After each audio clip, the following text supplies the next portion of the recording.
নমস্কার বন্ধুরা, আমার আরেকটা নতুন এপিসোডে তোমাদের সবাইকে স্বাগত জানিয়ে শুরু করছি আরেকটা নতুন রেসিপি।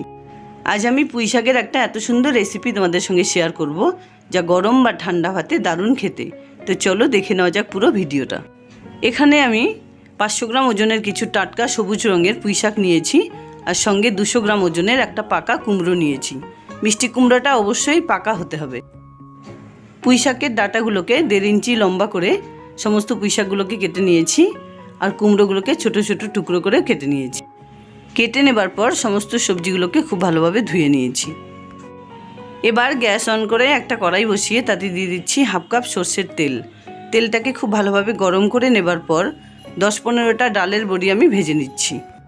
আজকের রেসিপিটা আমার সম্পূর্ণ নিরামিষ, তাই সপ্তাহের যে কোনো নিরামিষ দিনেই তোমরা এই রেসিপিটা অনায়াসে বানিয়ে নিতে পারো। সমস্ত ডালের বড়িগুলো আমার ভেজে নেওয়া হয়ে গেছে, এবার এগুলোকে তুলে নিচ্ছি। এবার ওই তেলেই ফোড়ন হিসেবে আমি দিয়ে দিচ্ছি 1/2 টিস্পুন কালো জিরে, আর সঙ্গে একটা শুকনো লঙ্কা। ফোড়নের একটা ভাজা গন্ধ বেরোলে এতে আমি সমস্ত কেটে রাখা কুমড়োগুলোকে দিয়ে দিচ্ছি। এবার কুমড়োগুলোকে কিছুক্ষণ ভেজে নিচ্ছি। এবার এতে মিশিয়ে দিচ্ছি পরিমাণ মতো নুন, 1 টিস্পুন হলুদ গুঁড়ো, 1 টেবিল স্পুন আদা বাটা, সঙ্গে ঝাল অনুযায়ী দিয়ে দিচ্ছি 5-6টা চেরা কাঁচা লঙ্কা। এবারে সমস্ত কিছু একসঙ্গে মিশিয়ে 2-3 মিনিট রান্না করে নিচ্ছি। এবার এই কুমড়োর সঙ্গে আমি সমস্ত পুঁই শাকগুলোকে মিশিয়ে দিচ্ছি। নুন আমি আগেই দিয়েছিলাম, তাই এখন আর নতুন করে নুন দেবার দরকার নেই। সমস্ত পুঁই শাকগুলোকে সব কিছুর সঙ্গে একসাথে মিশিয়ে 2-3 মিনিট এইভাবে রান্না করে নিচ্ছি। পুঁই শাকে প্রচুর পরিমাণে আঁশ থাকার কারণে কোষ্ঠকাঠিন্য দূর করে আর আমাদের দেহের সমস্ত বর্জ্য বের করে দেয়। আর এতে ভিটামিন সি আর এ থাকার কারণে ত্বকের বিভিন্ন রকম সমস্যা সমাধান করতে কাজে লাগে, দৃষ্টিশক্তি বাড়ায় আর চুলের বৃদ্ধিতে সাহায্য করে। তাই আমাদের সবসময় পুঁই শাক খাওয়া উচিত। কিছুক্ষণ নাড়াচাড়া করে এবার ঢেকে রেখে দেবো 3-4 মিনিটের জন্য।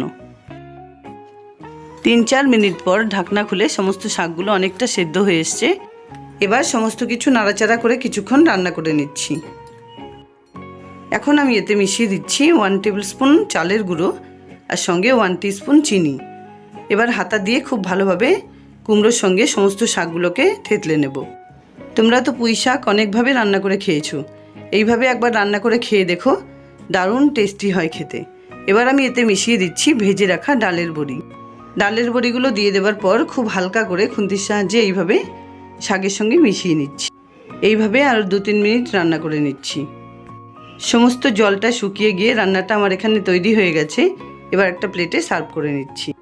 দারুণ স্বাদের পুঁই শাক রেসিপি আমার রেডি অ্যান্ড সার্ভড। আশা করি বন্ধুরা আমার এই রেসিপিটা তোমাদের ভালো লেগেছে। যদি ভালো লাগে তাহলে ভিডিওটাকে একটা লাইক করো, আর চ্যানেলটাকে সাবস্ক্রাইব করে নিও এরকম নতুন নতুন রেসিপি পাওয়ার জন্য। ভালো থেকো, ধন্যবাদ।